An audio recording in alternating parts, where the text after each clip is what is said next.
So nakatugtog pa kami dun sa sa Dread sa Timog. Yeah. For example, yan. So yun yung start tapos nung nagkaroon ng Dread sa sa EDSA. Cubao, yeah. Kasabay namin sila sila Melody yung bago pa sila, hindi pa yung nung nagbakasyon nandun kami. Tapos inisip na napagod ako, ayoko nang tumugtog kasi parang ang hirap ng tas kailangan mo rin maghanap ng magtrabaho, di ba? Wala kang hanap buhay, di ba? So kailangan mong kumita, di ba? So isa pa 'yon. So by nung time na to, single ka pa? Single pa ako. Okay. So tinigil ko siya, and then nag-focus muna ako dun sa musical. And then natapos niyon, tumigil din ako. So what did you do after that? So talagang did you turn your back on the arts after 96? Hindi naman turn my back on the arts. Pero hindi na ako masyadong tumutugtog. Siguro kung gusto nila, kung may magyaya sa akin tumugtog, sige tugtog. Pero hindi talaga. Hindi mo na pinapursue? Oo, hindi ko na pinapursue yun. So kasi yung banda ko nun, yung banda ko ng 90s, Flowers for Zoe, yung namin.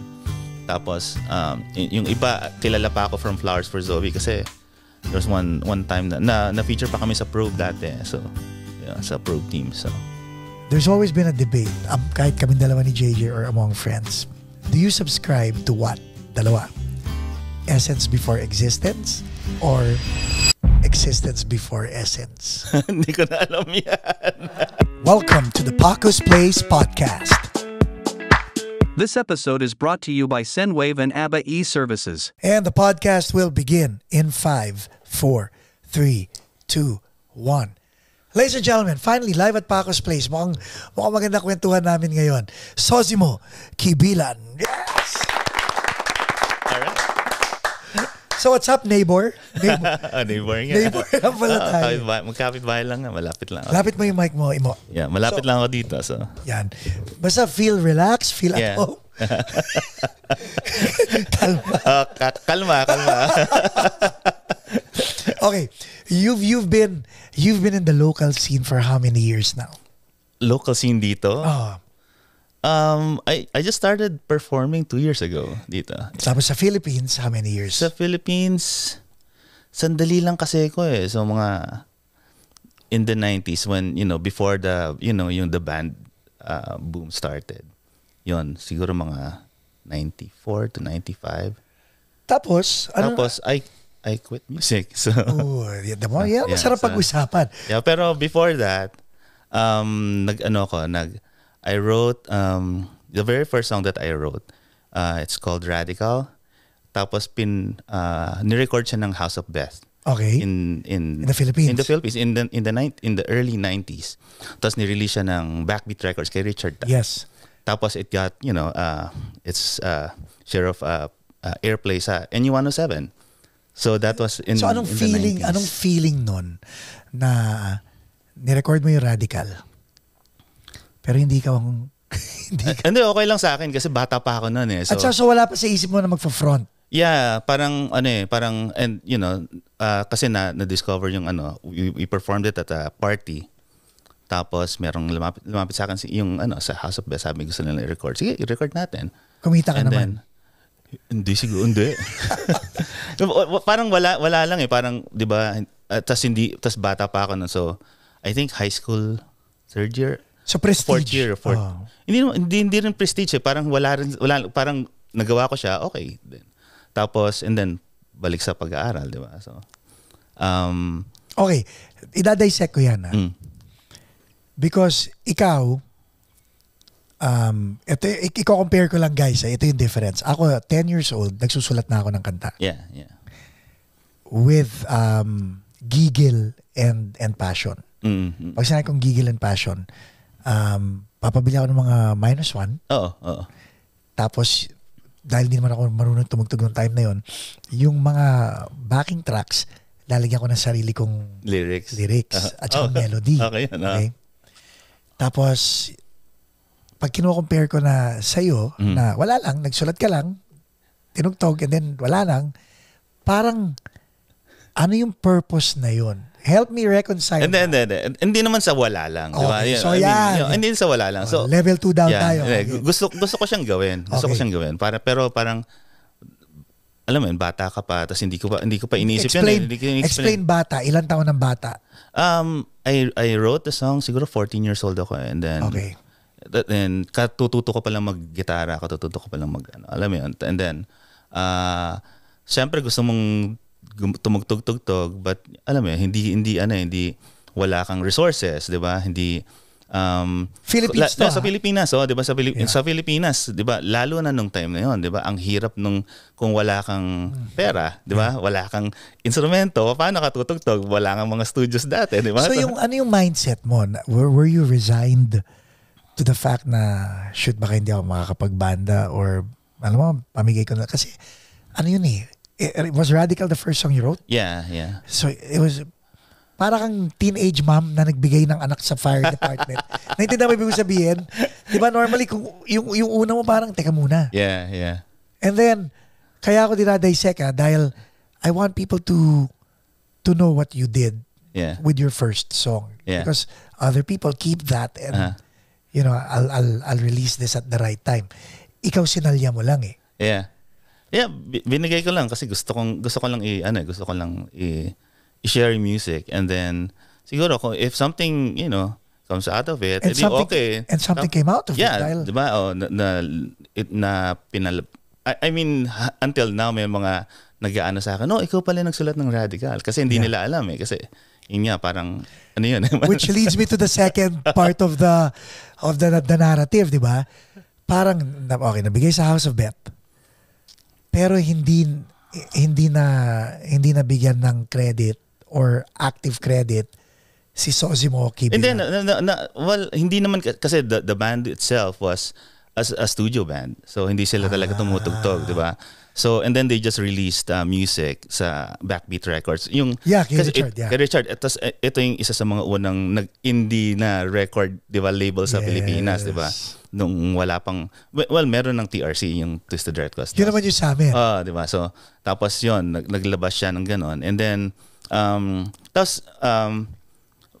I think hindi nila ako binigyan. Wala kasi hindi naman din sila nag-tour So but what was going through your head nung nagkaroon ng Radical? Kanina sinabi mo wala lang So ulitin ko yung tanong.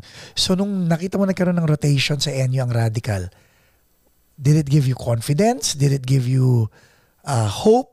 What happened? I guess siguro parang inisip ko, pwede ko palang gawin to, 'di ba? Pwede ko palang gawin to. So pero hindi pa rin ako ganoon I mean, gusto ko siyang gawin, pero kaya ko ba siyang gawin? Meron ba akong... So may doubt pa rin, may gano'n? Hindi kaya. Alam kong kaya ko siyang gawin, pero yung paano mo siya gagawin kung wala kang resources, di ba? Tapos kung kunyari, wala kang support ng pamilya mo, di ba? Tapos, wala ba? Hindi sa wala. I mean, wala. Kasi, di ba, ibang Okay, so paano ka ba lumaki? Like, saka ka ba lumaki muna? Nasa-stress ka na ba?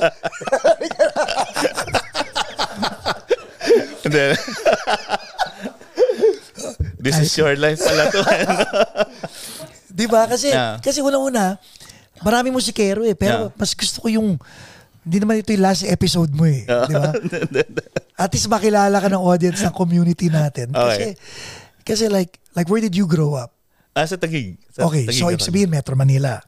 So may access tayo sa JB Music. Yun nga lang, medyo malayo yun. Ang hirap mag-commute from Taguig noong time na yun. So, grabe. Kasi So malapit kasi FTI yung mga... actually doon ako mas malapit ako doon sa Laguna de Bay. Okay, Laguna. So mas low talaga. Yeah. So kasi FTI madali lumabas doon, di ba? Sukat lang 'yun, di ba? Ikaw doon na sa baba pa sa may so 'yun. Mahirap nga. And tapos sa sa Ateneo ako nag-aral. So ang layo ng commute ko araw-araw, di ba? So eventually, without music, what did you end up doing sa college?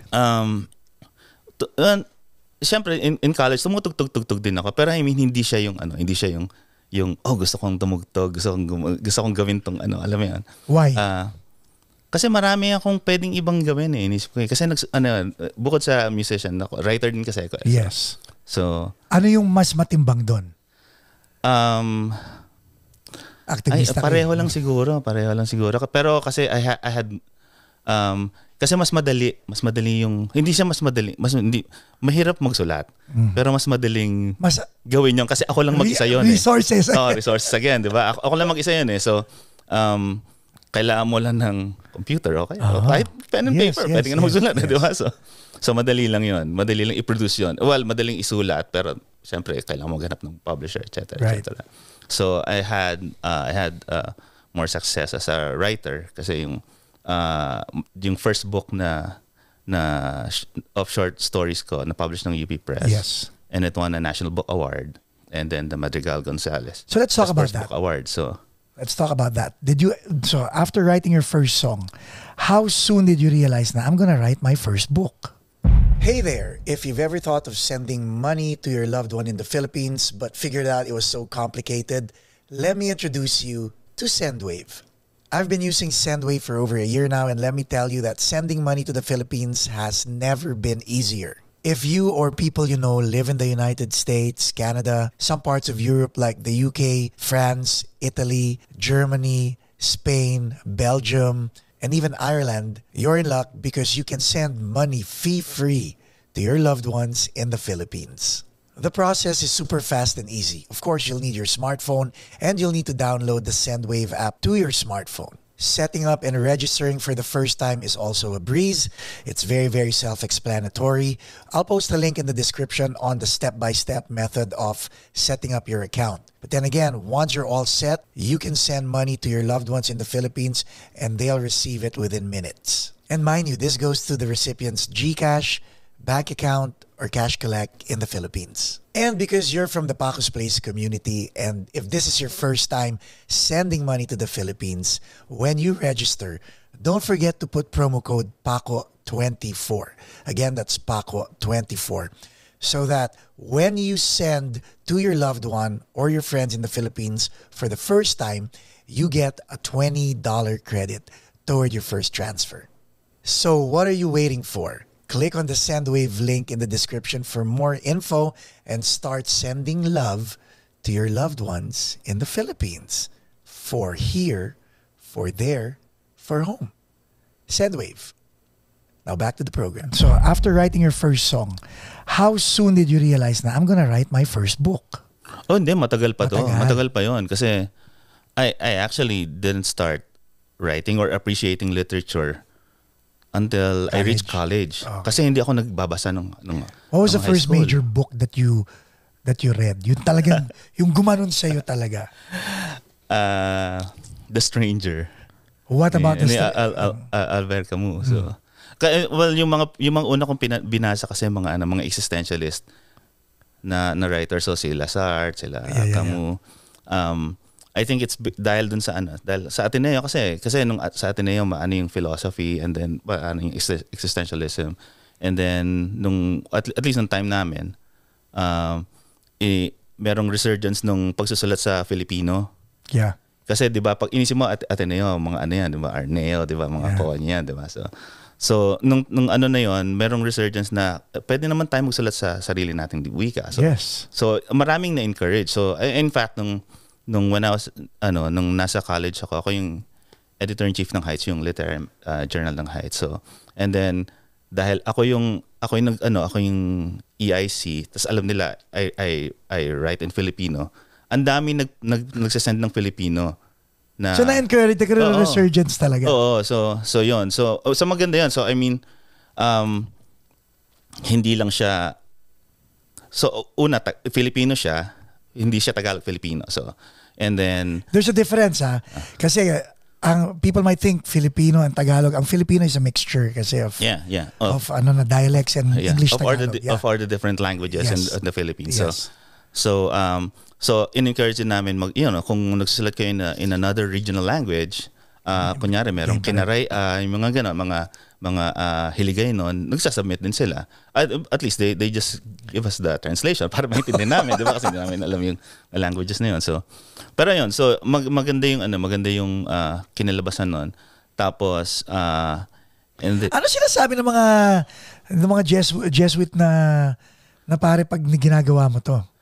Hindi, nga sila eh. Okay nga yung okay rin sa kanila. Yeah, okay yan eh. Kasi I think kasi yung Ateneo kasi parang meron din siyang history of yung activism ng martial law, 'di ba? So so maraming doon. So I think siguro dahil nahanap ko yung community na yon na aware sa nangyayari sa socio-economic situation ng buong bansa noong time na yun. I was in college siguro I was in college in the 90s, so early 90s. Okay. So that was siguro... Anong batch ka? 91, 92? 93 ako gumraduate. 93 ka gumraduate, batch 93. So 89 ka pumasok? Yes. So 89 yung kudeta, di ba? Hindi, kudeta nino? Ni Erap. Onasan. Ni Onasan 89. 86 kasi tayo. Yeah. yung sa atin people power. People power yung sa inyo. Yun, so, di ba? Si Onasan, di ba? Yung 89 nung December ko yan, 89. Yes. Tapos 1990 Lindol. Yata, Lindol ba? Yung sa sa Hayat sa Pai. Tapos 91 nagkaroon ng Mount Mount Pinatubo. Pinatubo, pucha, sunod-sunod. Sunod-sunod yun. Tapos yung 10-hour, 12-hour blackouts, di ba? Yun yung panahon na yun eh. Yeah. So madaming mga issues na kasi parang wala na, di ba, pagkatapos ng umalis yung mga Marcoses, akala mo okay na, di ba, biglang eto na. Kagulo-gulo na. So maraming kailangan pag-usapan ng time na yun. So maganda yung time na yun. So nung EIC ka ng The Heights, what and ang ganda because it's a school newspaper, di ba? And being EIC editor-in-chief, you're the gatekeeper of information. Hindi naman gatekeeper. Pero yung tipong you have the opportunity to to open the perception. Yeah. Mas ganun. I'd like to think mas ganun. Mas hindi gatekeeping, mas at least mas pampalawak. Pwede mong palawakin yung gatekeeper nga, pwede mo isara, pwede mo buksan. Hindi, pero hindi kasi pag gatekeeping may negative connotation na ito lang yung pwede, di ba? So ito, di ba, kung mas open eh. So for the record, were you open? Oh yeah. Okay. In fact, yung first kasi yung Heights was this was back in the 90s siguro. Dalawa lang yung episodes every semester, di ba? Yeah. Tapos we were given budget. So yung first volume na nirelease namin, yung pinakamakapal na kasi ang daming nga na-encourage na magsulat kasi maraming kasi parang when you talk about literature, isipin nila parang puro mga lang yan mga elitista. Atinista ka na nga, tas elitista pa yung literature pa, di ba? Too much, So kailangan buksan yung na yan eh. Kailangan mong palawakin yung pananaw na hindi siya pang pang eskwelahan lang, hindi lang siya pang academe lang. So kung ano yung nangyayari sa paligid mo, yun pwede mong isulat yan eh. Yeah. So yan. So ganon yung Tapos kung anong mang lingwahe yung ginagamit mo, pwede mong gamitin. Hindi lang English yung pwede mong yun. So while this was going on, nakafocus ka rito. Anong kinuha mong course sa college? I ended up in interdisciplinary studies, pero I got in... Pare-pareho pala tayo ng course. Yeah, pero I got in, I started with physics. Physics, that was interdisciplinary. Yeah. So, IS. Major in what studies? Com and Lit. Okay. Ako naman Japan Studies ang major ko sa interdisciplinary. Sa second sa second part ng pagka-college ko, nakikita ko sa main ng Lasal eh. So lumipat ako ng Binil. Sa Binil. Yun naman ang kinuha ko. Yeah. So anyway, so now this was happening. When did you realize na I am going to write a book? Balik ako ng konti because you had mentioned existentialism, di ba? There's always been a debate, kahit kaming dalawa ni JJ or among friends. Do you subscribe to what? Dalawa.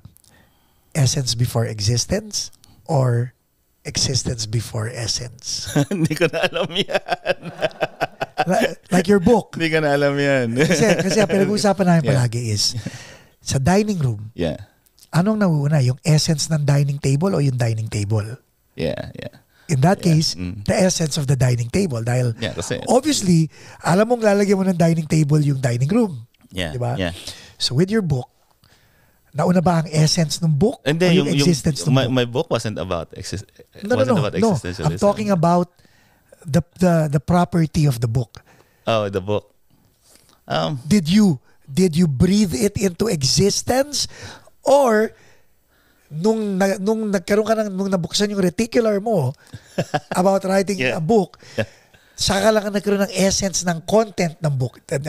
Well, hindi kasi ito a little kasi hindi rin naman ako nagsulat ng book ng right after college. Hindi ako nagsulat. So right. I published my book way after. So ang tanong ko nga, like the song, kasi ngayon may tinatanganan na akong dalawa eh. Song na nakilala, book na nakilala. So in other words, your essence is really to create. Yeah. Essence ni Imo. Okay? Yan ang essence mo. Ito, you came across kanina nung early on ng conversation natin. I-rewind nyo para makita nyo. Early on, nagsulat ako ng kanta. Wala lang. Hindi naman wala lang. Comments below. Sinabi niya kanina. Hindi mo sinabing wala lang. Parang, nagawa ko siya. Yeah. Pero, at 14, ilang taon ka nung ginawa mo yung book? 24? No, siguro mga 30s na ako. See? Yeah. So may journey. Yeah. Right? Yeah. You had a long journey, but filled with experience. Okay, so nandito tayo sa college. What happened after college? Siguro after college, I co-wrote a rock opera about Andres Bonifacio with Can de la Cruz. So, si Kevin na siya ngayon. So, he's an iconoclast filmmaker. Before siya naging ganon, so we co-wrote a rock opera about Andres Bonifacio in 96. This was 96, so this was the centennial of the revolution. Yes. Right, so kanino idea yun? Sa ano yun kasi pareho kami Atenista, tapos rin ako, tanghalang Ateneo rin ako so okay lang yun, wala namang perfect na tao eh. Puro kami lang sa lista eh. hindi, kasi nasa tanghalang Ateneo ko, so si Ricky Abad, the late great Ricky Abad. Who we actually had on the podcast. Talaga si Ricky. Yeah. Tito Ricky. Tito ni Michael. Tito ni Michael, contacted me na sabi niya, magkakaroon ng it's a centennial of the revolution. Sabi niya gano'n. So ang idea niya, what if we do a rock opera? Kasi kasi Tanghalang Ateneo is known for classic plays. Yes. Classic. Hindi gumagawa ng musical ang Tanghalang Ateneo. So naisip ni Ricky, kinontak niya ako kasi nung time na yon, meron din akong banda. So I was playing yun yung time na yun, tumutugtog ako Saan? Sa Dread, sa Myrick, yung sa eksena. Circle, so yeah. Tapos so sabi ko, magandang idea yan kasi nga hindi natin ginagawa yan, parang tapos and then rock opera and rock. Tapos kuhang-kuha yung emotion ng revolution. This was before Rock of Ages, ha? Yeah. Diba? Yeah. So yun. So and then we did it. Tapos okay, let's tumalon tayo. So nung sinabi ni Tito Ricky na gawin niyo yun, what was going through your head? Ano yung naisip mo? Kasi okay, context, nagbabanda ka. So kumbaga may momentum ka sa musician.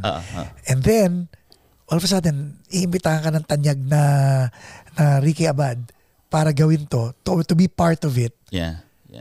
Paano? I mean, paano nyo sinimulan?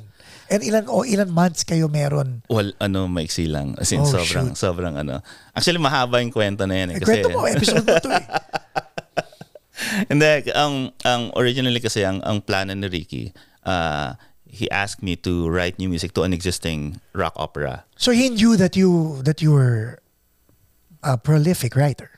Hindi kasi naging teacher ko sa Ricky. At saka Tanghalang Ateneo rin ako. Yeah. So may reputation. Kilala, magkakilala talaga kami ni Ricky. And then sabi ko, inisip ko ng time na yon, kailangan ko ng partner. So tinawagan ko si Kevin. So kami dalawa. So ginawa namin yung original ask na to write new music, right?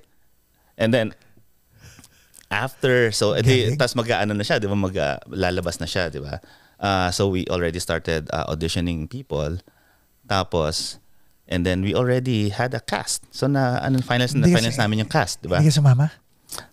So pagkatapos ng cast, the night before kasi meron kaming in-announce na namin yung cast, meron kaming meeting with the cast. The night before that, nalaman namin hindi pwedeng gamitin yung rock opera. So, okay, so siyempre inis na inis kami, di ba? So, bakit hindi niyo pa tinignan? Ano nangyari? And then, basta yun yung mahabang kwento na ayaw mo yung kwento. Saka na natin pag-usapan yun. Pero gusto ko kasi pag-usapan yung pagkatapos. Okay, go. Maganda kasi, so dahil doon, we had a month before opening night. Right? So, to revise, to change everything. To do everything over. Putaragis.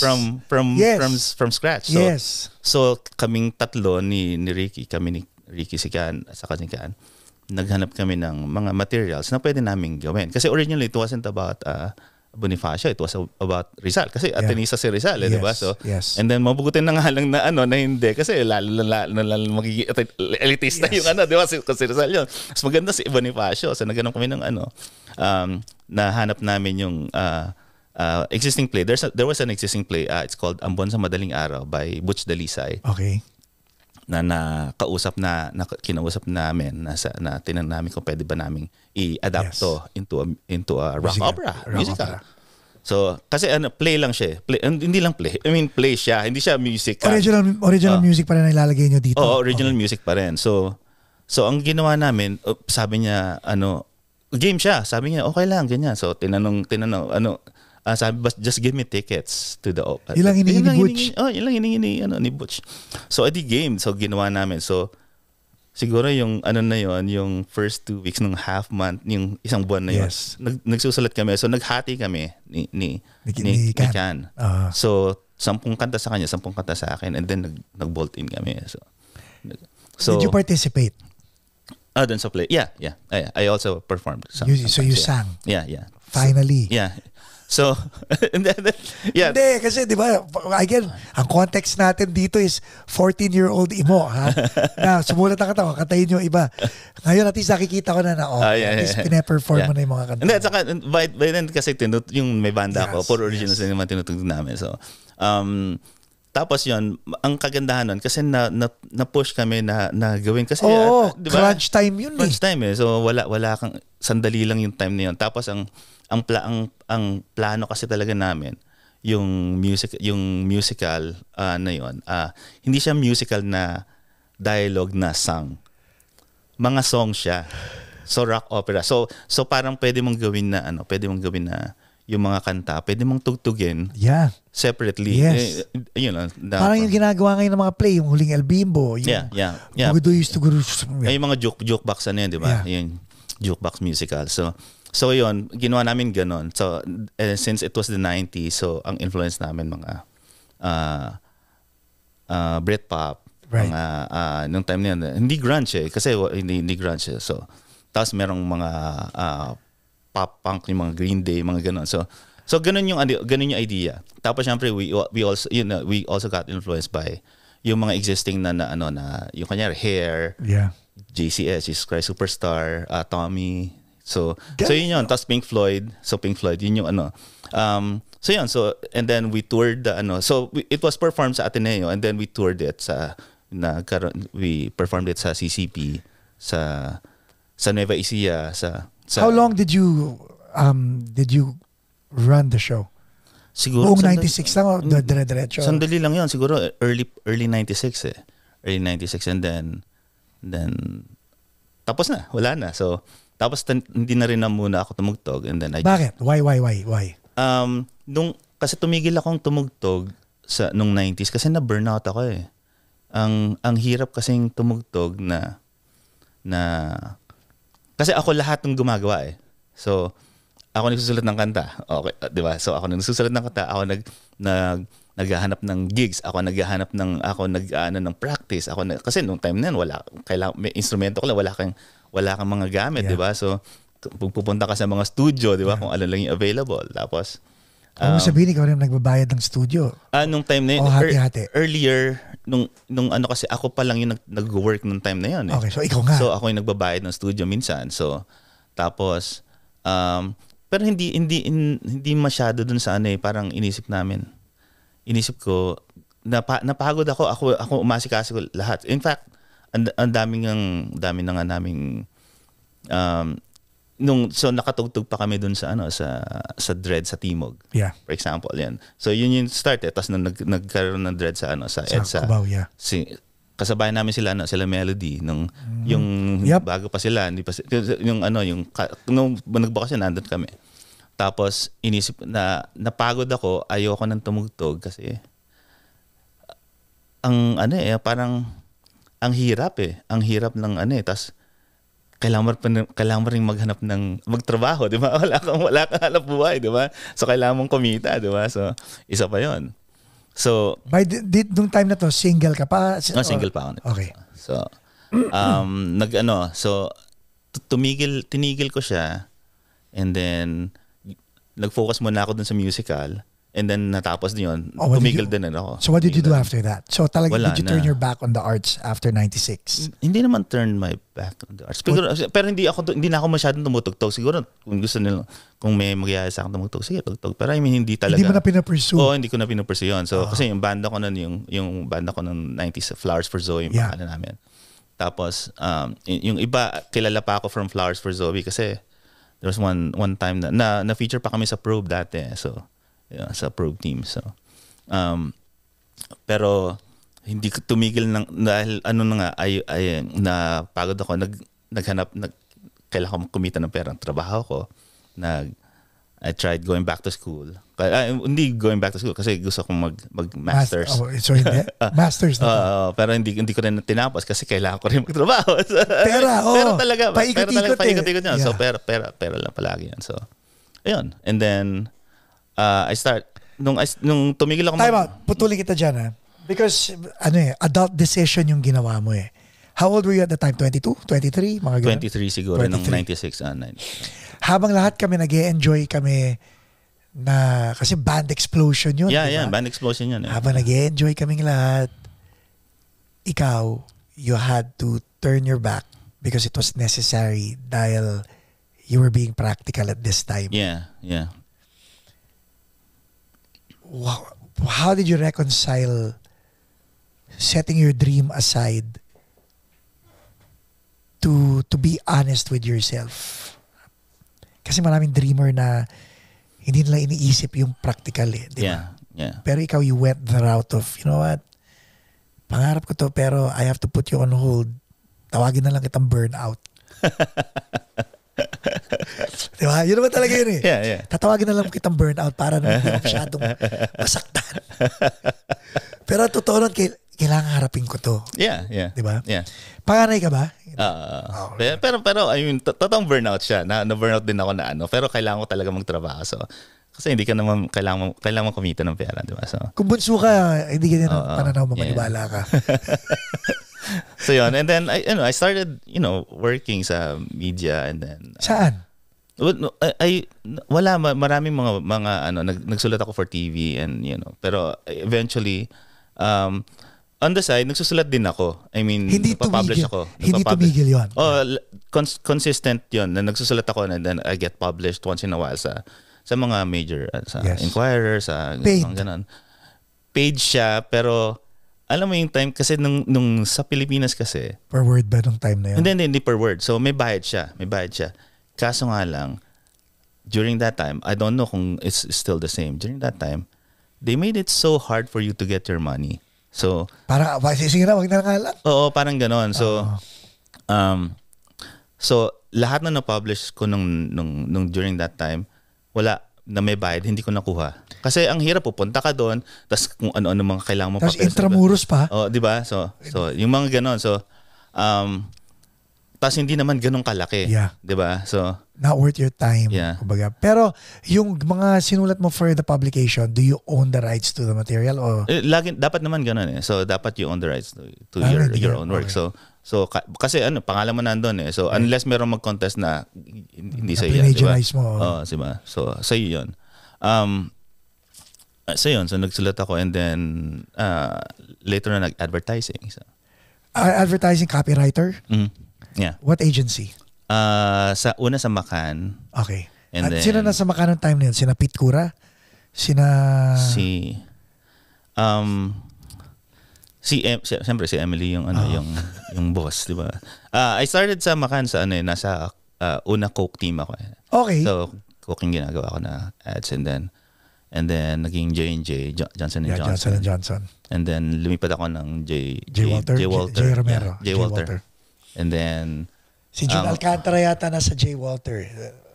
Kaya ko alam, mga airpat namin nasa naman, production side. Oh, okay. So, pagkatapos nyo gumawa ng copyright, dadali nyo sa production house yun eh. Yeah. So, kami yung Image Films. Oh, Image Films, so, okay. ang mga production house, Filmex, Image Films, mga Electromedia, ayun. Yeah.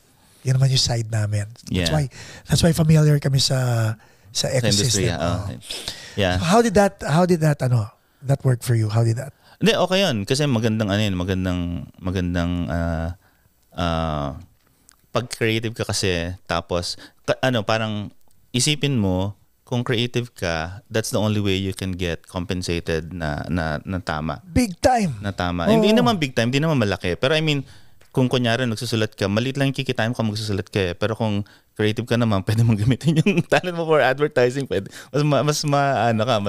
Mas makakompensate ka ng matino. Now, between J&J and being part of the Coke team, anong awards yung napanalunan mo dyan? Sa J&J, meron ako si J&J. Ikaw ang lead na nagsulat ng copyright? Yeah. Anong commercial to? Hindi siya sa print ad. Sa print ad. Okay. Sa Band-Aid na print ad. Yung Band-Aid na, kasi it was a Mother's Day ad. Tapos we ran it sa Inquirer. Tas limited run lang. Kasi what we did was, so meron lang siyang Band-Aid dun sa ad.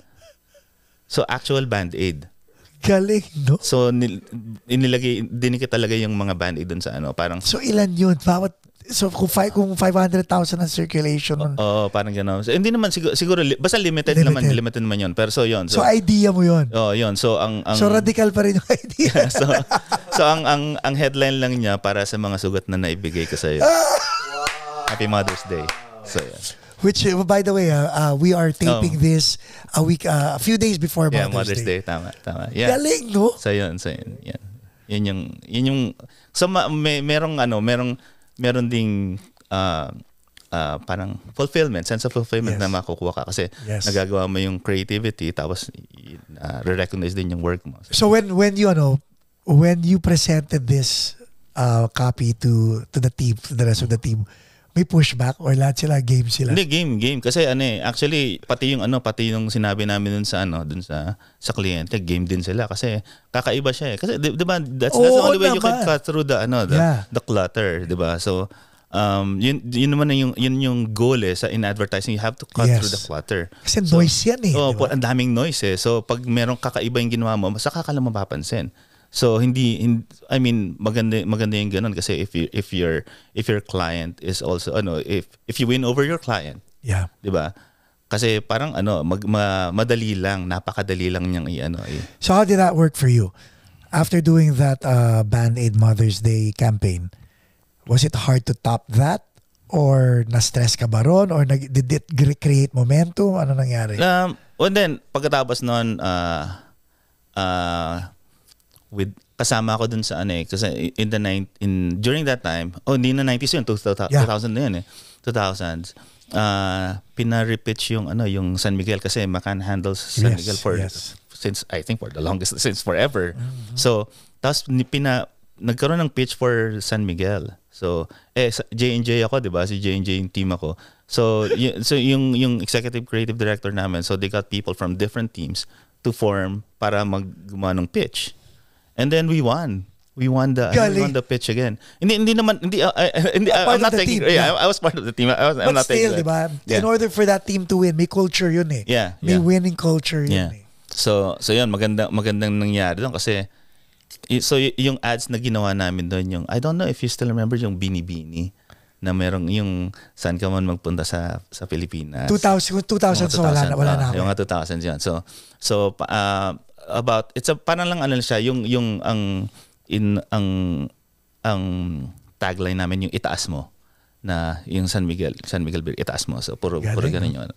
Saka yung ano, yung San Miguel Light na mahaba-habang inuman yun.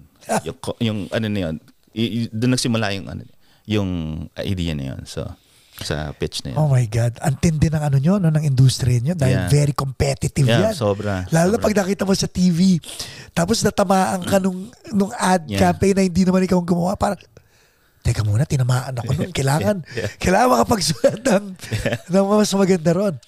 Alam mo yung mga, speaking of ad campaigns, nung panahon natin, nung bata tayo, yung Bayantel, yung mga Billy. Oo, yan. Okay yun, di ba? Tapos yung mga Jollibee, nung yung mga 2000, matindi na yung mga campaign na yun eh. So from advertising, what was the next step? Advertising, lumipat na. Pagkatapos nun, lumipat na ako rito. So I had to stop kasi lumipat na ako rito. What brought you here? Was it an old petition? Or? Then, yung wife ko kasi, yung family ng wife ko, they're all here. So they wanted us to be here. So when you met your wife, you were in advertising? No. So you were writing? Yeah, writer din kasi siya. So nagkakilala. Actually, nagkakilala kami sa... Saan? Sa aeroplano. On the way from where to where? Yeah, kasi sinasabi ko naman kahit kanina to. So, we were part of the UP Writers Workshop. Okay. Tapos yung UP Writers Workshop sa Davao. Sa Davao ginawa? Sa Davao ginawa. So, syempre, kailangan namin lumipad sa Davao, di ba? Right. So we had different people dun sa iba't ibang writers nung time na yun.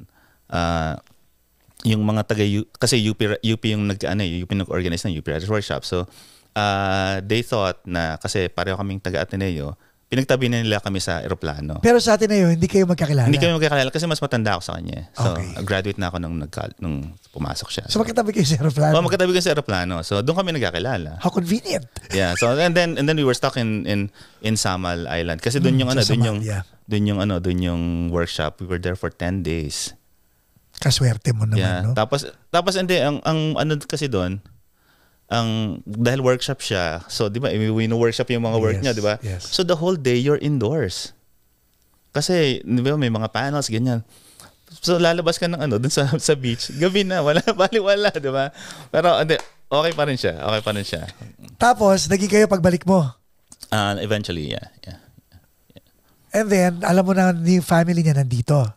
Hindi, wala. Hindi ko pa alam yun. So from the time na nag-Samal Island kayo to the time na nag-asawa kayo, kailan mo nalaman na bilang na ang oras mo sa Pilipinas? I think before nung after namin kinasal siguro, parang laging merong ganun laging merong elephant in the room yun. Merong ganun yun Kasi we had our careers in the Philippines kasi I was in advertising. Yeah. Tapos siya writer. Saka nagtuturo siya So we had, like parang hindi namin siya kailangan na hindi namin siya iniisip di ba?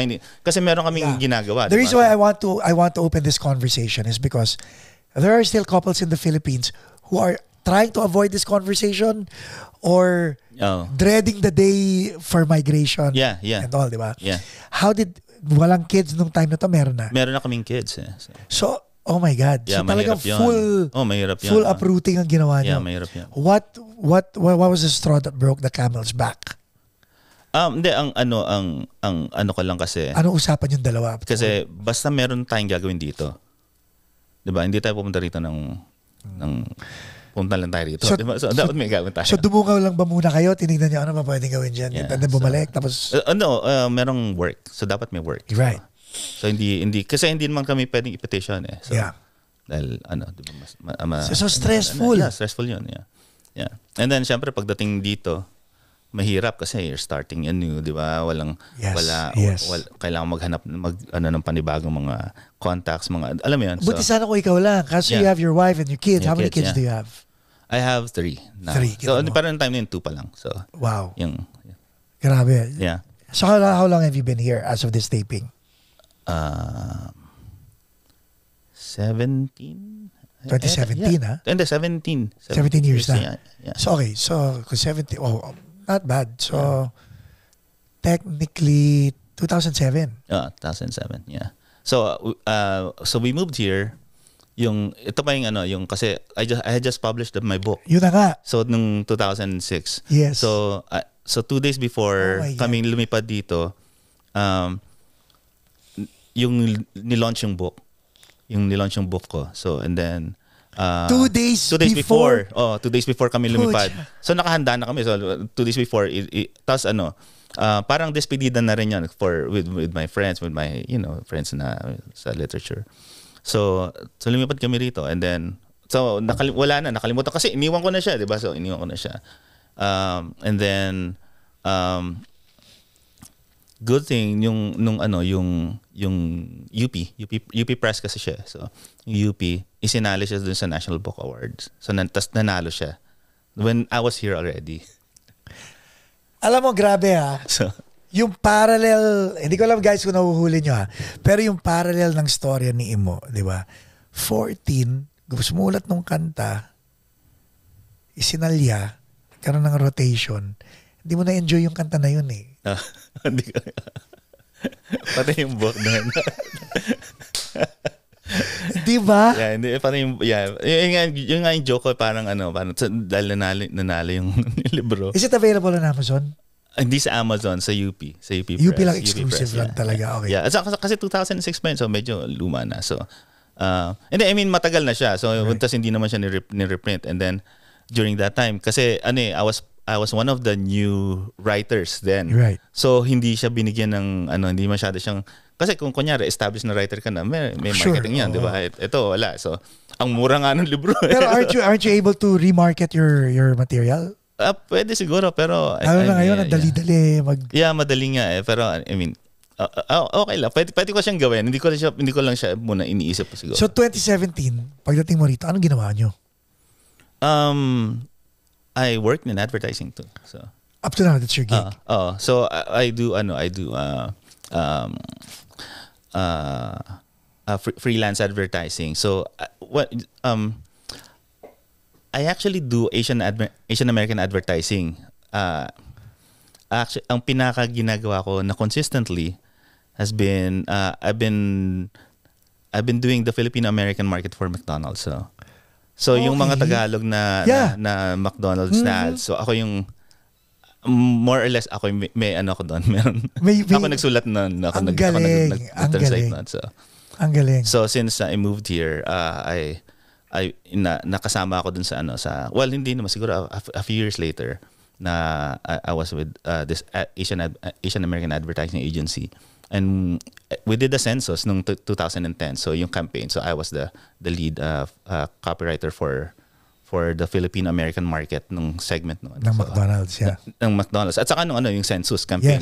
Yes. And then eventually yung McDonald's. Nakita ko yung census campaign natin na yun. So yung mga and then eventually McDonald's lahat. Tas a few years ago I also did Zoom, yung zoom.com.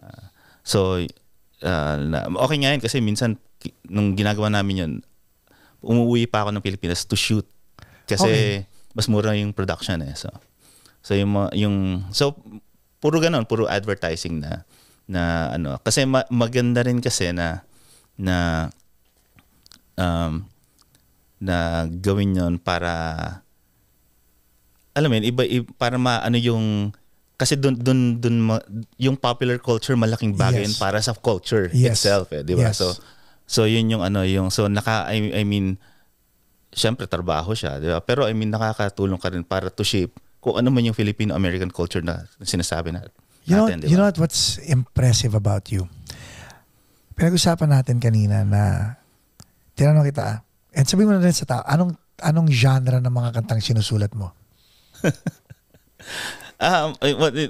sabi ko sa indie rock, diba? Indie rock. Singer-songwriter. So yung mga kantang sinusulat mo, indie rock. Yung mga advertising copyright na sinusulat mo, pop. Pop. Yeah. Diba? Yeah. Parang wow, ang lawak mo. Kasi yung personal mo, eto ka by default yung indie rock diba? Mm-hmm. Pero when you roll up your sleeves and you need to put food on the table, salo mo ang pop culture. Yeah. Kailangan. Saan mo dinudukot yun? I always popular culture, so kailangan expose ka sa ano, lalo na dahil Filipino-American market, so dapat alam mo kung ano yung tibok ng puso ng Filipino, di ba? Yung Filipino-American market. Before kailangan tumingin ako nanonood ako ng TV, di ba? Nanonood ako ng TFC, di ba? So para alam mo kung kunyari dahil ang dami ng mga bagong ano ngayon. Pati jargon di ba? Yung mga jargon, especially mga jargon. Yeah. So kunyari yung ano yun, alam na, yung mga ganun, alam na this, yung mga ganun, di ba? Hindi mo maan yung kung hindi ka exposed doon, di ba? And syempre, you're talking to the market na exposed din doon sa ano yun. So dapat alam mo yun. So minsan nga syempre hindi ginagawa ko talaga siya para sa trabaho. Pero kailangan Pero mukhang natural Alam mo yun? Alam ko na sinasabi mo. You have to internalize that Hindi pwede magmumukhang fake Oo. Yung authenticity kasi dapat talaga yung advertising. Kasi madali na malaman kung ano, di ba? Binobola ka lang, di ba? So dapat talagang totoo. So, and then, kunyari, meron din kasing segment ng market na Filipino-American, yung mga lumaki dito. 'Di ba? Na mga second generation, 'di ba? Right. Second generation. So lumaki sila dito. So paano mo sila kakausapin? Ang lagi kong sinasabi doon. Kinakausap sila ng mga magulang nila. So naiintindihan nila kung ano yung sinasabi ng mga magulang nila. Yun lang. Yeah. Kasi kung gagawin mong kunyari yung language ng advertising mo ay English din, lulubog malulunod ka, di ba? Malulunod ka lahat kasi noise na naman. Noise na naman yun So dapat dapat Tagalog siya. Alam mo kanina kami ni JJ pinag-uusapan namin di ba yung mga spike na kailangan kundi wala. Yeah. Mediocre ka. Yeah. Ando ka lang sa tahimik ka lang. So dapat umangat ka di ba? Yun yung yun. So tapos meron din kasing isang kinainisan ko pag meron kasing mga kliyente na ang tingin nila sa kunyari gusto nilang magpa-translate ita-translate yung isang ad, di ba? Right. Kunyari mga hindi ko sabihin yung mga produkto. Pero kunyari gobyerno, di ba? Meron kasing preconceived notion na yung Tagalog ay Tagalog, isa lang siya. 'Di ba? So hindi naman Tagalog yung salita natin, Taglish yung salita natin, 'di ba? Tapos pag sinabi mong Taglish, ano yung i-explain mo yung Taglish at saka English? So hindi lang siya Taglish at saka English, marami siyang may mga gitna pa yun. Maraming gitna yun. Maraming nuances yun So kunyari nakapunta ka na ba sa DMV? Yeah. 'Di ba? Nakita mo yung yung Tagalog na translation na DMV. Ang lalim nun. Hindi mo siya maintindihan. 'Di ba? Hindi mo siya maintindihan kasi pinatranslate siya sa siguro academic, siguro gano'n. So parang translate siya para itabi. 'Di ba? Hindi para gamitin, 'di ba? Kasi dapat i-translate mo siya para para magamit conversational siya. dapat Dapat gano'n. Yes. So I always have to, maraming beses ako nakikipagtalo hindi naman nakikipagtalo. I always have to convince client na there are so many different ways on how to translate this. Right. Pero ang kailangan natin gawin is to be conversational, 'di ba? Hindi kaya ko magsulat ng ganyan, kaya ko magsulat ng malalim na Tagalog kung gusto niyo. Pero good luck, walang resulta yun. Walang makakaintindi niyan, 'di ba? Kahit na yung mga matatanda, hindi naman sila ganyan magsalita. Yes. 'Di ba? So yun yung mga pinag-uusapan like one time sabi namin ito, on topic, off topic, sabi ko, anong difference ng salabay at saka dikya? Biglang lahat ng tao sa conversation. Di ba parehong jellyfish yun? Yeah. So, bilang bungad yung isa. Ano naman ang sea urchin sa Tagalog? Kasi di ba pag nakakatapak tayo nun, hindi mo naman sinasabing, ay na sea urchin ako. may word yun di ba? Ayun, hindi na namin alam. Kaya kasi same thing, di ba? Yeah, kasi parang yung language kasi buhay Yes. Yun So hindi mo siya dapat ikapon, di ba? Hindi mo siya dapat. So ang language buhay siya. So Ako parang ganito yung ano ko palagi, pag yung maraming mga nagsasabi na bakit ganyan yung pagsalita niya? Bakit ganoon? Bakit hindi ako okay lang yun kasi buhay yung language 'di ba? So dapat ganun, dapat tanggapin mo na ganyan yung inaano niya. So nag-evolve yung language. Yes. 'Di ba? Nag-evolve yung language. So kung paano ka magsalita dati, hindi na siguro ganun magsalita yung mga it's true. Because dati masyadong stickler pag gumagamit ako ng article, 'di ba? Yung mga the, an, right?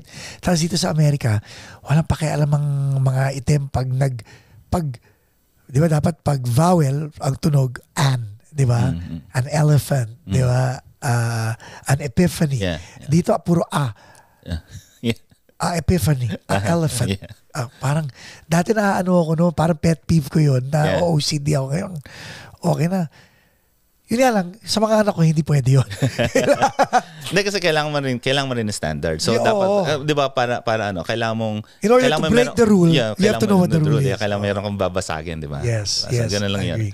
Pero I mean, ginagawa mo at least alam mo kung bakit mo siya binabasag. Yep. 'Di ba? So, ilan taon yung mga anak mo ngayon? My oldest is 21. Oh, yeah. Congrats. Yeah. Girl, boy, boy, girl, boy, boy. Hindi sila ganun eh. Wala kang wala kang gender. Yeah. Okay. Pag sabi mo walang gender, you let them be whoever they want to be. Yeah. Okay. Yeah. So, tapos, ano ang standard mo when it comes to what they want to do in life? Do you want to expose them to literature? Hindi, naman yun eh. Hindi sa I want to do it. It's just there. So, kunyari, di ba? So, pati music, for example, magpapatugtog ka lang ng music, hindi yung ito yung pakinggan mo. Hindi mo sinusubo sa kanila. Wag mong ang pangit naman ng pinapakinggan mo. Wala. So, wala, bahala kayo kung ano yung gusto nyong, kung saan kayo masaya, di ba? Ang ano lang naman dyan, maging mabuting tao kayo, wag kayo mananakit ng ibang tao. Di ba? Right? Ganun lang yun, yes, di ba? Yes. So, kung ano yung kung yan yung na trip nyo, basta alam nyo kung ano yung pinapasukan nyo. Pero what scares you as a parent? Like, kasi madali sa mga anak natin di ba? But yung paligid nila how did you bring, lalo na yung in-uproot mo sila sa Pilipinas, so 21, so ilan years na kayo? 7 years, no? Yeah. So, oh my God, so 14 yung panganay mo nung dumating. Hindi, 17 na kami rito. So, 17, he was 4. He was 4. Okay lang pala, okay lang pala. So, assimilated na talaga sila dito. Dito na talaga sila. So, I mean, at saka naman sila eh. So, alam nila yung ginagalawan nila. Yes. Always be aware of your surroundings. Yung mga ganun. So what led you back to music 2 years ago? Okay, so babalik ako dun sa sa rock opera. Yeah. Kasi tanda mo after that, tinalikuran mo yun. Tinalikuran. So inisip ko, and then yun nga so tumigil ako ng music. Nakikinig pa rin ako ng music, naka-appreciate ako ng music. Minsan tumutugtog ako. Tapos minsan when we get invited yung merong mga events na baka gusto mo tumutog, sige, tugtog. Pero I mean, hindi yung regular na kailangan mo i-pursue na ganyan. Kumbaga, stoic ka lang na this is a one-off. You're not looking forward to, kumbaga, parang okay, one time, big time lang to. And then, yeah. So inisip ko,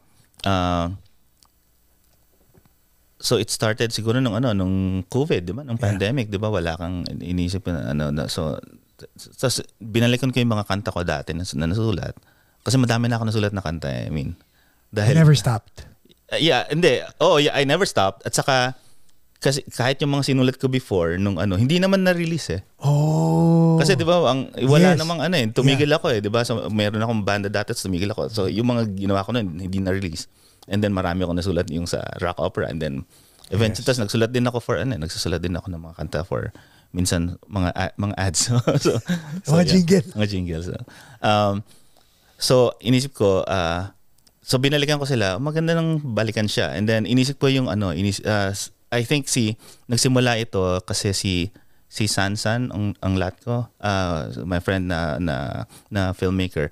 She asked me to write songs for yung niya sa film niya. It's called Zenaida. Oh my God. So parang sa naisip ko, okay na, magandang practice to na balikan. So magsulat ng bagong kanta, di ba?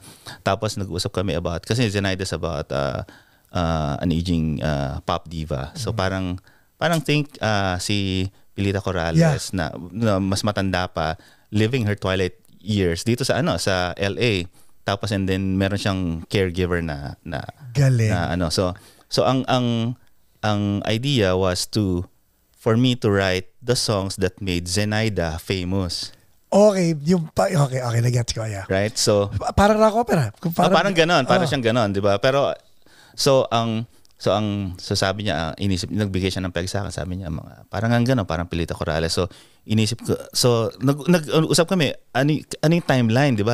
Kailan siya nagsimula? 60s ba to? 70s ba to? So binuo namin yung yung subtext niya. Oo, so kailangan merong background na gano'n, hindi pwedeng sasalpa ka lang dyan, di ba? Kailangan may dahilan kung ba't mo ginawa yun, di ba? So ginawa namin yun. And then I actually had to write a discography with titles. Right. Yung mga niya. So parang si Zenaida sa Luneta, gano'n. Yun yung live concert niya. Di ba? So, concert at the park. Di ba? Parang gano'n. Tapos yung mga song titles, merong about heartbreak. So yun. So I wrote 3 songs, pero short film lang siya. So 2 lang yung nagamit. One is about, yung isa, it's actually available yung soundtrack sa Bandcamp. Okay. Sa Bandcamp. Pwede yung yan. Yung isa ang peg niya, sumikat siya nung 70s. So Manila Sound. Yes. Yung tunog. Yes. Right. So I wrote the songs, tapos and then I got the help from Lionel Valdelion to arrange it. To arrange it. So kasi he's based in Hayward sa Bay Area. So siya yung nag-arrange ng so pinatunog niya. So pinatunog parang parang ang peg hotdog. Ay, magaling. Saka VST parang ganon. So yung ang dalawang songs, isa it's called Bahaghari. Kasi and this is available on Bandcamp. On Bandcamp. So post natin yung link sa description para at least. So yung Bahaghari was originally written kasi yung isa pang actually the main character is Zenaida, pero yung main character talaga yung si Ibrahim, siya yung caregiver. Siya yung caregiver. So yung si Ibrahim, yun ang story na nagre-revolve around him kasi si Ibrahim gusto niyang maging drag queen. Ganda naman ang kwento. So hinihiram niya yung mga damit ni Zenaida, tapos nagpe-perform siya. So ang eventually the song, yung Bahaghari was pinerform niya dun sa Ang ganda na naisip mo, rainbow talaga. Yeah, so rainbow kasi inisip ko ang lang doon, hindi ko inisip na kasi Bahaghari kasi LGBT, di ba? It's rainbow, di ba? Parang ang kwento kasi initially it's just about heartbreak. Right. So there's rain, after the rain there's a rainbow. Right. Ganun lang kasimple, di ba? And then in fact in the film, 2 versions yung Bahaghari. Isa kundiman, isa disco. Oh my God. So nandun para sa soundtrack, soundtrack. So yung ang kumanta nung disco ang Zenaida si Fede Los Reyes. Siya si Zenaida. So siya yung kumanta dun sa mga kanta. Tapos yung kundiman version, ang kumanta si Marnie. Yeah. Marie France Arcilia.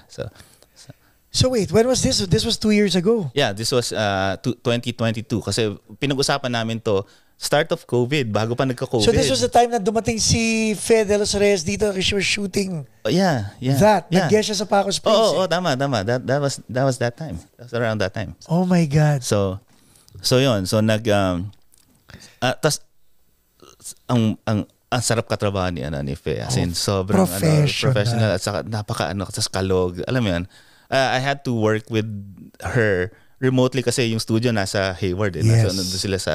So nandun sila nagre-record sila. Yun. So there's another song. It's yung isa naman Patawad. It's called Patawad. It's about parang ang kwento naman behind that song was sumikat siya kasi parang lullaby siya. Lullaby yung yung Patawad. Tapos parang siyang ang peg nun yung first Pexman ba ng hotdog? Yeah. So yung tunog, pero yung lyrics niya parang sabi ko kay Sansan, ganito gawin natin. si Zenaida, nung time na, biglang nawala siya sa eksena. Bakit siya nawala? Oh, wow. So kailangan gawa natin ng kwento, di ba? So, bakit siya nawala? So, nag-speculate yung mga fans niya na nabuntis siya. Tapos, kaya siya nawala, di ba? Pero ang official release ay she was just heartbroken na kailangan niyang maging kailangan niya maging whole ulit. Oo. So ang kwento ng Patawad is yung persona was asking forgiveness for giving up the daughter na nung pagkatapos siyang panganak. Tignan mo, ang ganda ng titles because yung Patawad from Zenaida's point of view was about giving up her daughter. Yung Rainbow was about being heartbroken, and after every heartbreak, pagkatapos ng bagyo, ng ulan sa buhay, may rainbow. May hope, diba? That's Zenaida's perspective. Yeah. Kay Ibrahim, yung patawad ginagamit ko yung identity mo ng ganito, ganyan. And yung Bahaghari is about the gender naman. So, meron siyang ganon. So, ganon yung hindi siya lang na, maganda tong kanta na to gamitin. Hindi siya ganon. So, pinag-isipan talaga siya. So, meron ganong, pinag-isipan talaga namin. Ang Zenaida, is it on Amazon? No, it's still doing its rounds sa mga circuits. Sa mga contest. Pero, nung Saturday, it was screened in Brooklyn. Galing. Yeah, so yun. So dahil doon, nagkaroon ako ng pwede ko palang ulit gawin to, di ba? Parang, oh my God, nasa Amerika pala ako. 15 years na ako nasa Amerika. Yeah, but mas madali, hindi mas madali. Mas may resources ka rito, di ba? So, pwede kang, alam mo yun, at saka ngayon, pwede ka nang 12 months to pay. At saka pwede ka na mag-record on sarili mo eh. Kasi, di ba, sa Philippines dati, hindi, makaka-record ka lang, mag-ano ka na studio time, di ba? So, dito pwede mo nang gawin on. Hindi naman pagpasok mo nga rito, uy, X32. Yeah. Kaya pinag-isa ko na bumili ng X32. Maganda. Yeah. Ituloy mo. Yeah. So, tapos, ayun, 2 years ago yan. So inisip ko, pwede ko na rin ituloy yung So, kasi matagal ko nang iniisip na gawa ng adaptation yung Bayani, the rock opera na US version. Kasi the rock opera was just about yung Tubayani nung sinuli si Bonifacio and then he was executed. So yun yung time nun. Parang, so pwede mo pa iatras? Pwede ko pa iabante. Kasi wait, pag sabi mo abante after the execution to Oo, after the execution kasi magkakaroon ngayon ng revolution. Magkakaroon ngayon ng relevance sa ating mga Filipino-Americans kasi pumasok yung mga Kano. Yes. 'Di ba? So parang pagkatapos ng revolution, akala ng mga Pilipino na sipa nila yung mga Kastila, 'di ba? So akala nila yung pala 'di ba? Yung pala, akala nila kakampi nila yung Amerikano. Yung pala, meron palang may pakay. May maitim na balak pala, 'di ba? So parang ganoon. So mas magkakaroon ngayon ng relevance sa atin yung kwento na 'yon. Kasi parang I think it will make you think. So exactly. So when you do that, let's say tinuloy mo na ba? Sinimulan mo na, hindi pa? Yeah. So do you need Butch Dalisay's permission for that? Hindi na kasi bagong material. Yeah. At saka kasi yung based on kasi ganito. So yung mga songs na ginawa ko kasi, karamihan doon sa mga songs na yun, ginawa ko. As in, ako nagsulat ng lyrics at saka kayo ni Kan lang tumira nung... Oo, si Kan ang marami sa si Kan ginawa niya yung mga lyrics based on the scenes. Right. So ginamit niya yung mga dialogue na lyrics. Kasi yung ibang mga kanta na ginawa, karamihan doon sa mga kanta na ginawa ko, nag-isip ako ng eksena tapos sinulat ko yung lyrics. So from the ground up yun. Oo. So meron ding mga iba na kunyari kasi yung existing yung play ni Butch Dalisay, meron siyang mga existing songs parang meron doon kumakanta So merong songs doon. So nilagyan ko ng bagong music. Yes. So that's yours, material mo yun. Yeah, well, syempre hati kasi sa kanya lyrics So at saka ang kasi niyan, hati kami ni Kan palagi. So para kaming Lennon McCartney, yun yung usapan namin So ikaw nagsulat, hati pa rin ako. May credit pa rin ako nagsulat, ikaw pa rin. So pag ganun yung usapan. So ngayon ang inisip ko, kailangan inayos ko na siya So In fact, yung mga ibang songs na kasama doon sa rock opera, tinutugtog na namin sa Zosimo. Galing, no? So, nung last week nung sa Eclectic Festival when we performed, yung latter half of the set were songs from the rock opera. Now, is this I've seen some of your material online sa YouTube. Kasama na ba 'yun o hindi pa? Yeah, yung iba mga kanta doon. Yeah, so okay lang, ipo-post ko yung mga link doon sa mga songs na 'yon sige, para at least makita ng audience yung mga songs na yun. So anong feeling na nagagawa mo na ulit lahat to? Siyempre I mean, ngayon masaya, 'di ba? Kasi pwede mo nang meron ng kung may gagawin ka man, may patutunguhan siya. 'Di ba? Hindi katulad dati na walang kasiguraduhan okay, yang balikan natin reflection lang. Baka naman yung nangyayari sa iyo ngayon, baka it has always been. Baka may limiting belief lang yung 14-year-old na imo. Pwede kayang gano'n? Hindi. I think malaking yan. Parang pare? Parang generational wealth.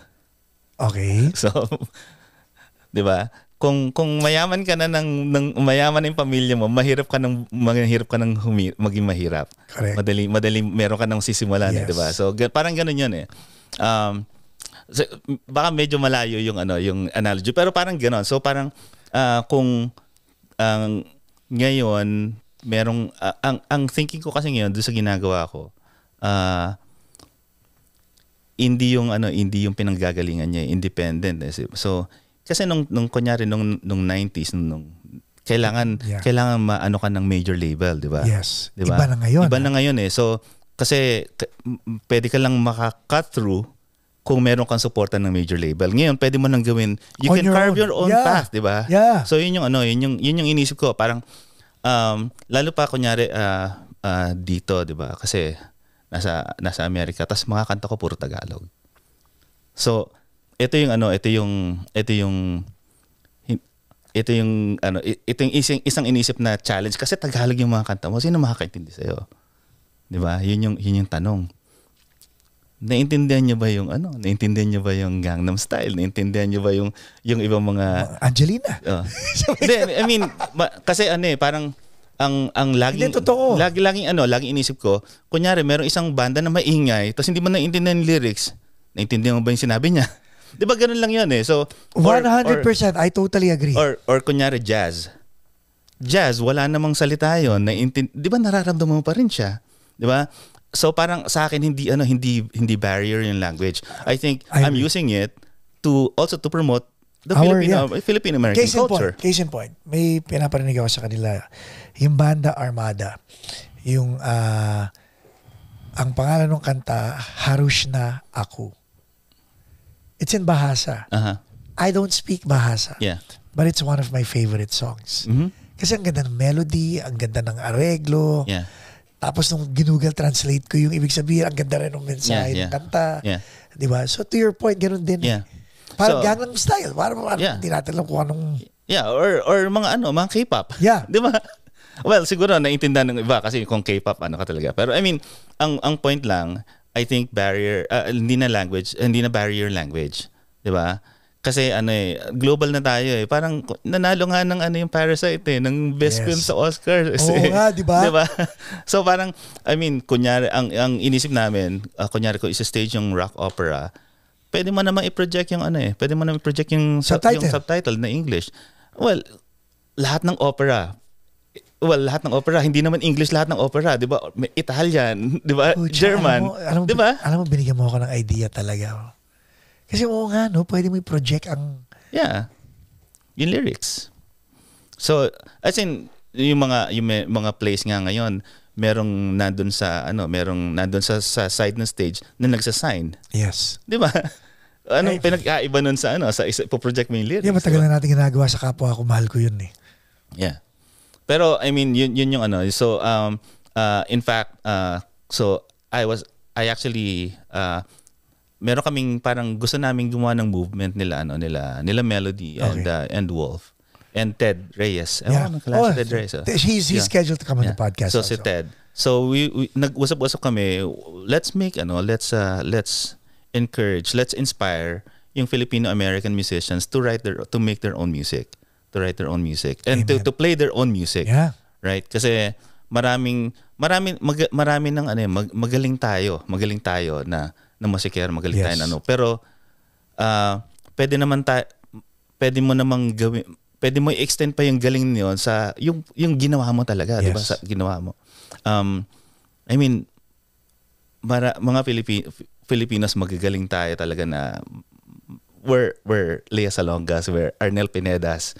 Pero meron din tayong mga may Joey Ayala din tayo, di ba? So mga Apple the App, di ba? Ginagawa nila yung sarili nila, yung original. Pero ginawa ni Apple. Di ba? Isipin mo, The Apple Song sa Black Eyed Peas na album. Di ba? Tagalog. Di ba? So, I mean, pwede yan eh. Parang, kasi dati, I think ito yung baka yung underlying, merong laging, imposter syndrome. Di ba? Laging inisip mo, baka hindi maintindihan, baka hindi ganun kagaling, baka hindi ganun. Parang I think yun yung pinanggagaling ko, parang tapos na ako doon eh. Parang hindi dapat, parang meron tayong pwedeng i-offer, tapos nandito tayo, pakita na natin, di ba? So I guess the challenge is, kasi dumaan tayo pa sa imposter syndrome, paano natin matatanggal yung kaliskis ng mga tumatakip na mga mata ng mga bagets at kahit mga kaidaran natin.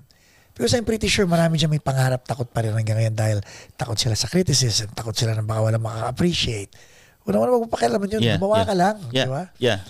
Gumawa ka lang. Yeah. So ang ginagawa ko, actually so in the past 2 years, well actually mostly last year, yung Zosimo, we've been performing sa mga public libraries. Yeah. So actually ang tina-target namin. Hindi naman tina-target. So, ang mas I think para to spread the culture is to spread out, 'di ba? Mm-hmm. Hindi lang to perform sa Filipino-American audience. So parang mas makikita ng ibang tao. So kaya nga public libraries, hindi naman lahat ng mga nanonood doon mga Pilipino, 'di ba? So yun yung yun yung ginawa ko last year. So ang dami naming natugtugan na mga public library sa LA. So sa Echo Park, sa Arroyo Glendale na niya. Hindi kasi LA yung Glendale eh. Okay lang din. Yeah. So basta LA so parang tapos in fact I think yung kagandahan din ng ginagawa namin na we're performing original Tagalog songs. Tapos napapansin ko kasi mas merong appreciation dun sa hindi Filipino na audience. So, siguro dahil merong imposter syndrome siguro, merong ganun siguro. I don't know.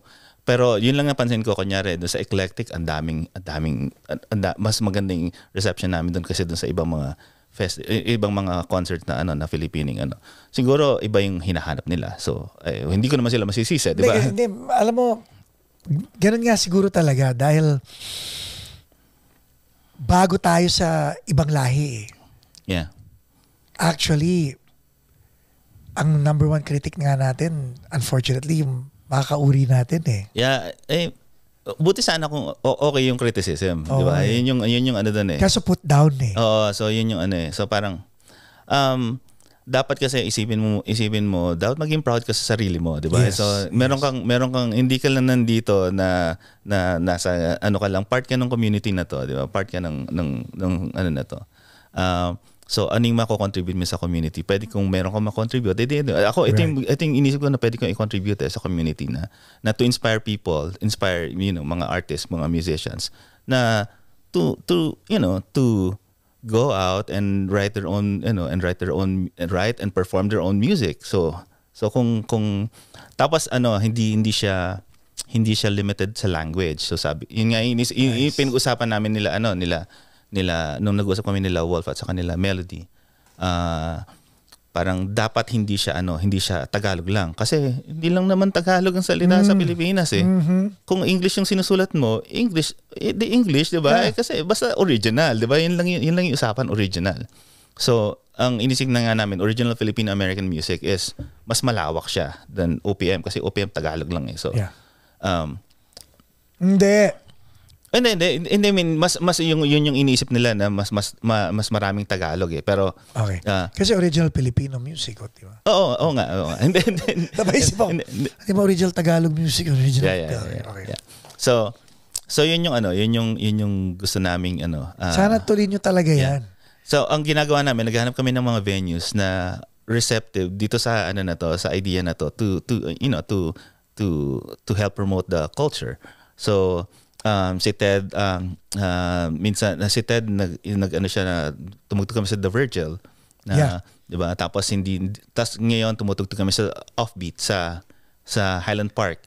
So I started siguro nung naggumawa kami ng benefit concert for Robert Javier ng The Youth. So gumawa kami ng gano'n, tapos and then puro mga Filipino-American yung bands yung tumugtog. Tapos and then we did it again last month.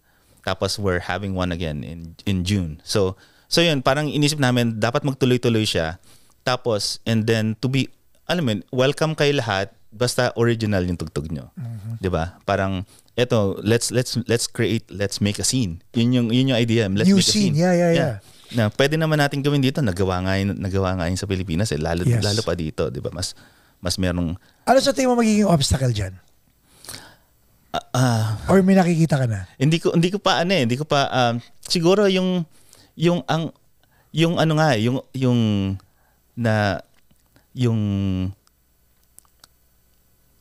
wala masyado kaming yun yung inisip na wala kaming masyadong support from Filipino-American venues. Kasi mas hindi ko alam, siguro kasi mas covers yung mga inaano. Or maybe why don't you get a weeknight? Hindi sa sa let's say mga Noy Pits weeknight, pwede ba yun? Yeah. Hindi ko kasi wala akong contact dun sa mga venues na yon. So ako gagawin. Tutuyan na tulong ko sa kanila. Sige. Hanap ako ng diba? I mean, let's magpakatotoo lang tayo kung as a business owner para sa kanila, kung ang weekend nila is for pop, Wednesdays, di ba? Yeah. At ito pa, hindi lang siya rock. Kahit anong genre kahit anong genre to. So yun yung basta original. Basta original. That's the point. That's original. Tapos kahit na second generation, kaya pwede ka rin tumugtog. So yun yung kunyari yung ginawa namin for sa nung kailan ba to? February or March nag-record, nag-film kami ng entry namin for Tiny Desk. Okay. Sa NPR. Nice. So actually last year naggumawa rin kami. So siyempre Tagalog yung kanta. And the song is Hanapin ng Liwanag. It's part of the rock opera. So ganun pala para sa Tiny Desk, no? You have to submit your you have to submit na tapos and then sabihin nila kung okay, tapos ilalagay nila dun sa So natanggap siya. So tapos we had help from other people kasi apat lang kami sa banda, di ba? So wala pang sound engineer. Wala pa sound engineer. Tapos we had si Denise Santos, who's an award-winning musician, Filipino-American, siya nag-keyboard. Tapos meron din kaming mga kasama na mga Gen Z na kumanta rin, and then merong si Mikey Macapagal, siya yung isang gitara. So alam mo yun, mas dapat kasi parang gano'n, parang mas diverse, diverse, tas community siya. Yes. So yun yung laging inisip namin, we're always laging bumabalik doon, we're building a community, tapos let's make we can only be stronger kung tayo. And then lahat of for the love muna, no? Oo. So kasi yung actually for that, kasi inisip ko kasi gusto ko rin gawin yon na kasi yung Hanapin ng Liwanag is also part of the rock opera. So the rock opera is called Liwanag. So yun which may tie-in, no? Oo. So pwede mo ito yung kung gusto mong merong taste ng ito yung makikita mo sa rock opera, tapos ito rin yung parang collaboration ng mga ano na to, ng mga iba't ibang musicians from different generations and genres. So, is it safe to say this is a new chapter of your journey? Siguro. Siguro. Alam mo, hindi ko naman napansin nyo, pero simula nung kwentuhan natin kanina, yung passion mo, talaga kitang-kita ko sa kwento mo. Ganun ba? Yeah, I mean, sa ngayon, yun yung inaano ka. Kasi parang, kasi ginagawa ko rin to, I've been interviewed also yung sa mga, sa press, yung about Zosimo, why am I doing this? Kasi nga, gusto ko rin kasing una tinatanong nila ba Tagalog yung song. So sabi ko, I think this is my contribution to to helping promote the culture. Tapos also to reach out to the younger Philippine American generation na meron tayong ganito na this is something that lalo na yung mga naghahanap ng roots nila. Ito yung pwede nating dito kayo pwedeng magsimula. Diba? Kita mo ang The Melodies, may Tagalog din sila mga kanta. Yeah, meron sila. Yeah. Diba? Yeah.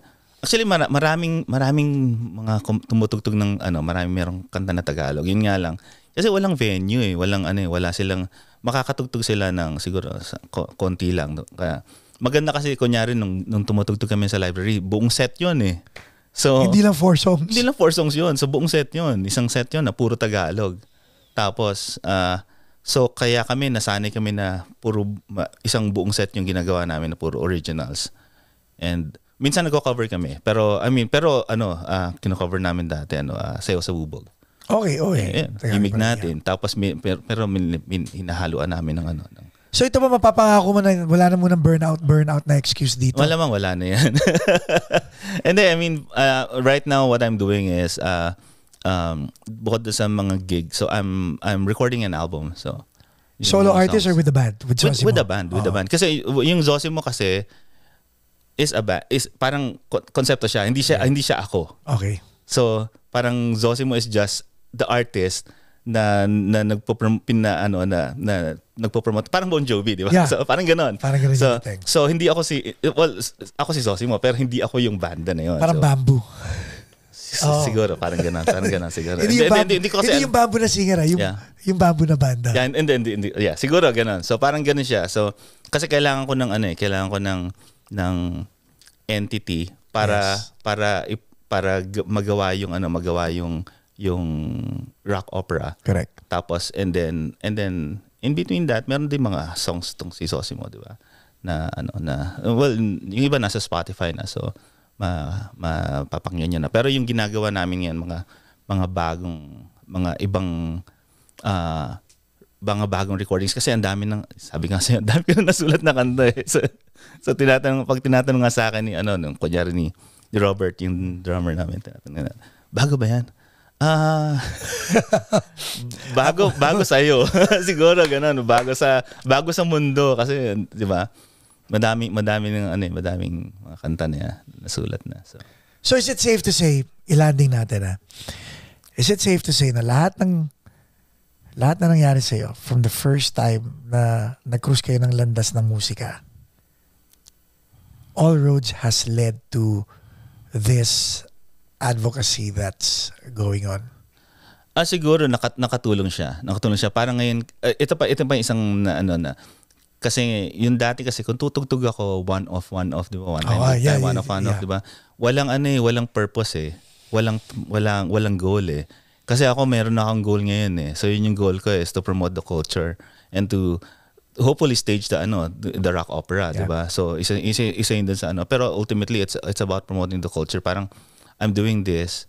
Siyempre gusto mong di ba? Gusto mong in your own, in your little way na makatulong ka, di ba? So basta ako on behalf of JJ and Michael, game kami diyan. Kung anong tulong ang pwede namin ibigay.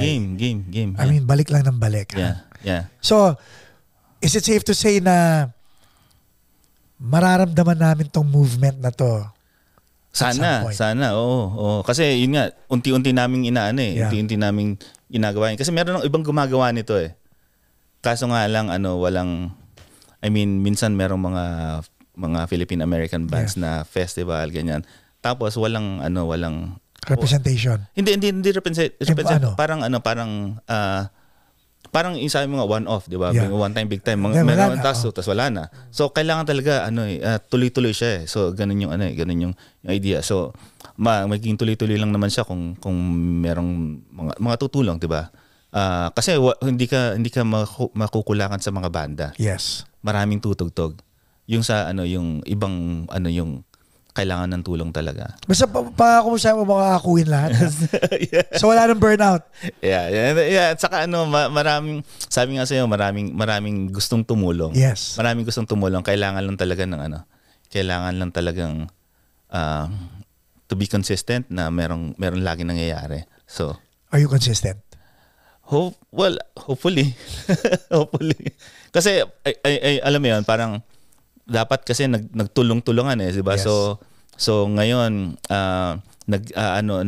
naghahanap-hanap na kami ng mga gigs na pwede naming i-feature yung kunyari isang gabi puro Filipino-American bands lang, 'di ba? Right. Not necessarily mga Filipino-American na mga business establishment. So paano kung original na English? Okay lang 'yun. Basta original. Yeah, basta original kasi Filipino-American eh. Correct. 'Di ba? Hindi naman, 'di ba? Nag-English naman tayo rito, 'di ba? Hindi naman yan eh. Kahit nga kung gusto mo Ilocano. So ano pangalan ng movement? Wala pa. Wala pa eh. Inaano pa namin 'yan eh. Pero yung wala eh. Meron kaming pinag-uusapan dati, hindi pa namin na hindi pa kami lahat agree dun sa sa pangalan. Pero kasi basta the idea is there. So yes. madali ning pangalan basta magkaroon din siya ng mag-snowball siya, 'di ba? So yun yung idea na hopefully dapat maging maka-inspire siya ng mga bago pang mga yes, kailangan artists. Tuloy-tuloy to the point na your advocacy becomes your legacy. Yeah, diba? Yeah. Yun eh. Kasi sayang naman eh. Yun yung inisip ko, sayang din kasi na kaya kong gawin to eh. Kaya kong magsulat ng mga kanta. Which may resources na. Tapos meron na. Wala nang room for excuses. Yeah, so pwede ko nang gawin siya. So, ayan. Gagawin ko na, di ba? So, ganun yun. Good. Ladies and gentlemen, Sosimo Kibilan.